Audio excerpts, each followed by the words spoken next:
प्यारे विद्यार्थियों नमस्कार। वैदिक गणित के अंतर्गत ये भाग करने की तीसरी विधि है परावर्तीय योज्यत, जिसका अर्थ होता है परावर्तीय योज्यत का अर्थ है पक्षांतरण कर उपयोग करना अथवा विलोम सक्रिया का प्रयोग करना। कहाँ उपयोग होता है इसका? जब भाजक आधार 10 या 10 की घात के निकट होता है तथा उसका पहला अंक 1 होता है, तो इस विधि से भाग करना सुविधाजनक रहता है।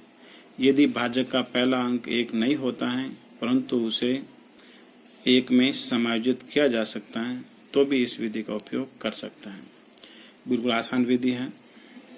भाजक में से उसके निकटतम आधार को घटाकर विचलन ज्ञात करता है। जैसे पहले पूरक संख्या ज्ञात करते थे वैसे ही विचलन में यदि 5 से बड़े अंक हो तो उन्हें विनकुलम प्रयोग से छोटे अंकों में बदल देते हैं।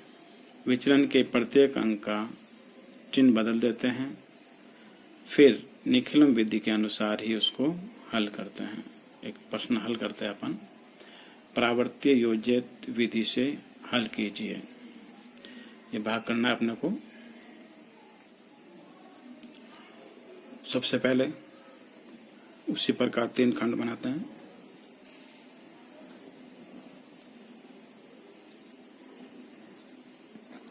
पहला खंड, दूसरा खंड और तीसरा खंड। आधार लिखते हैं इसका। भाजक का आधार 100 होगा।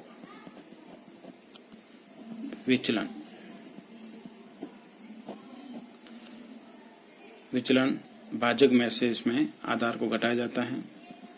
113 माइनस 100 बराबर 13 इसका विचलन आ जाएगा। अब पहले खंड में लिखते हैं अपन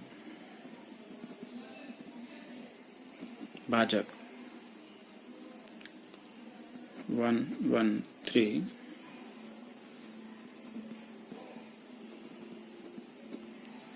विचलन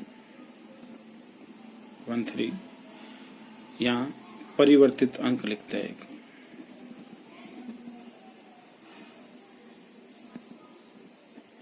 यानी जो विचलन आया उसका चिन्ह बदलना अपने को। -1 -3। यहाँ ऊपर भी चिन्ह लगा सकते हैं विनुकुलम का। अब अपन इस जो तीसरा खंड है इसके अंदर यहाँ 2 0 हैं तो यहाँ से 2 अंक, भाज्य से 2 अंक इसमें लिखेंगे। शेष अंक मध्य खंड में लिखेंगे और फिर ऐसे लाइन खींच लेंगे। अब अपन जैसे निखिलम विधि में कर देते वैसे वैसे 1 को लिखेंगे योग के स्थान पर। फिर मध्य खंड में क्या करना अपने को?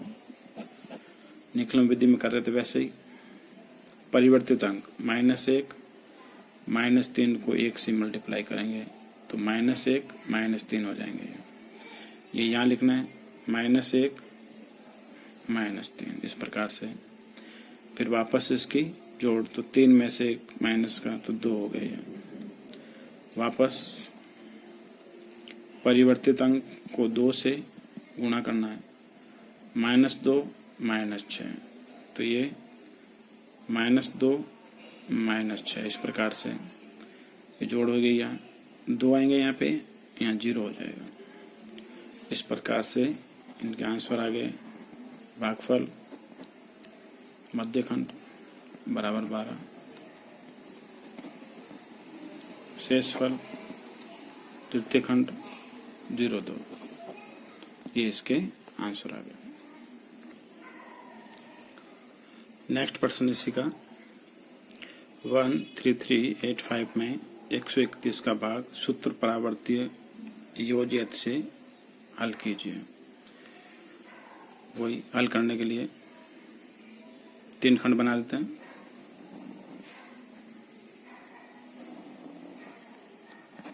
First, second and third. Line खींच लेते हैं।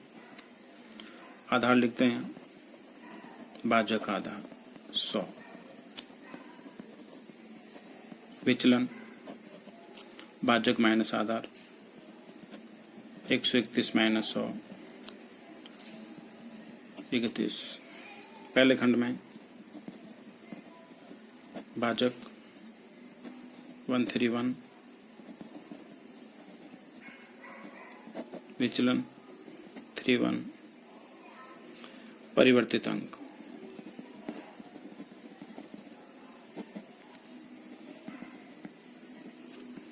-3 -1, इस प्रकार से लिख लेते हैं।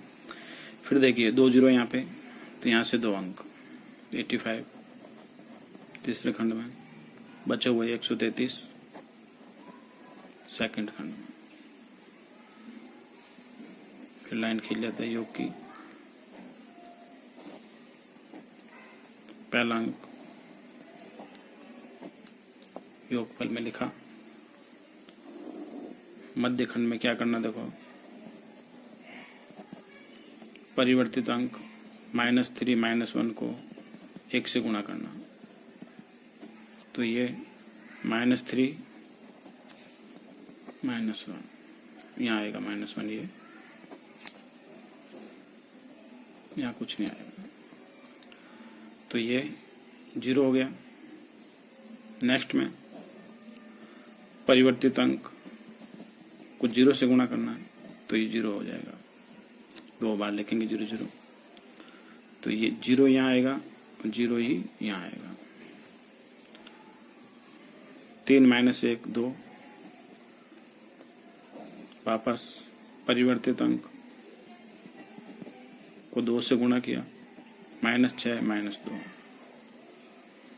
-6 यहाँ लिखेंगे और -2 इस 5 के नीचे, तो ये 5 -2 3 और 8 -6 2। इस प्रकार से इसका भागफल 102 आ गया। शेषफल 23 आ गया। अभ्यास करें, बार बार वीडियो को समझने की कोशिश करें। बिल्कुल इजी भाग है वैदिक गणित के ये। धन्यवाद।